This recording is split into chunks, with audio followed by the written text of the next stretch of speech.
రక్తహీనతను తగ్గించి కంటి చూపును మెరుగుపరిచే పాలకూర రెసిపీని ప్రిపేర్ చేసుకునే విధానం.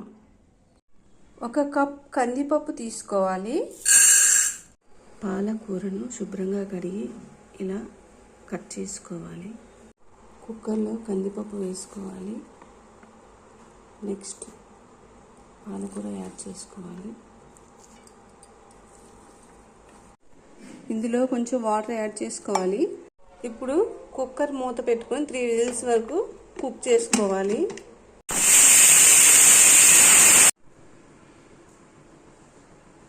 ఇప్పుడు స్టవ్ పైన ప్యాన్ పెట్టి ఆయిల్ వేసుకోవాలి. ఆయిల్ హీట్ అయ్యాక ఆవాలు, జీలకర్ర,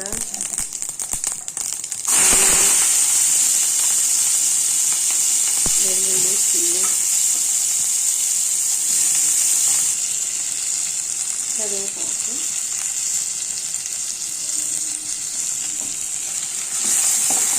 కలుపుకోవాలి.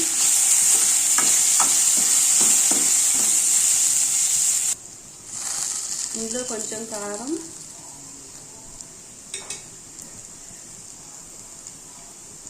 కొంచెం పసుపు వేసుకొని కలుపుకోవాలి.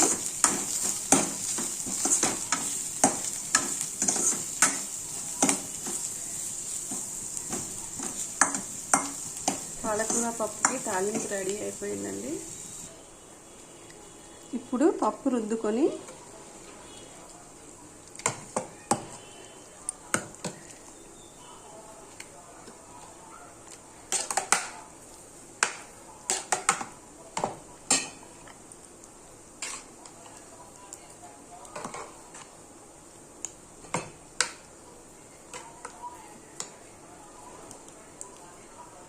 పప్పు రుద్దుకోవాలి. ఇలా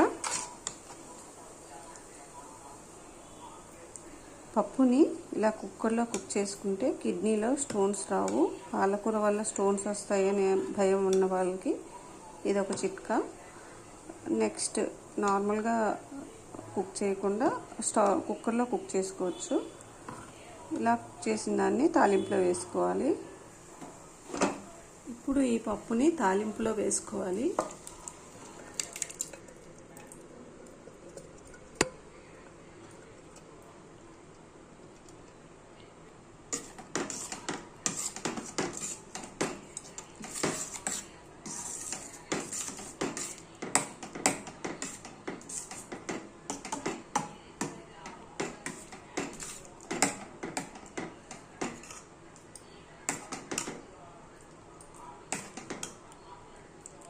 వేడి వేడి పాలకూర పప్పు రెడీ అయిపోయిందండి. ఈ పాలకూరని తినడం వల్ల ఆరోగ్యానికి ఎంతో మేలు చేస్తుంది. ఇందులో విటమిన్ ఏ, సి, కే ఉంటాయి. కంటి చూపు బాగుంటుంది. అలాగే ఎముకలు దృఢంగా ఉంటాయి. ఆకుకూరలు ప్రతిరోజు తినడం వల్ల ఆరోగ్యానికి మంచిది. వీడియో నచ్చితే ప్లీజ్ లైక్, షేర్, సబ్స్క్రైబ్.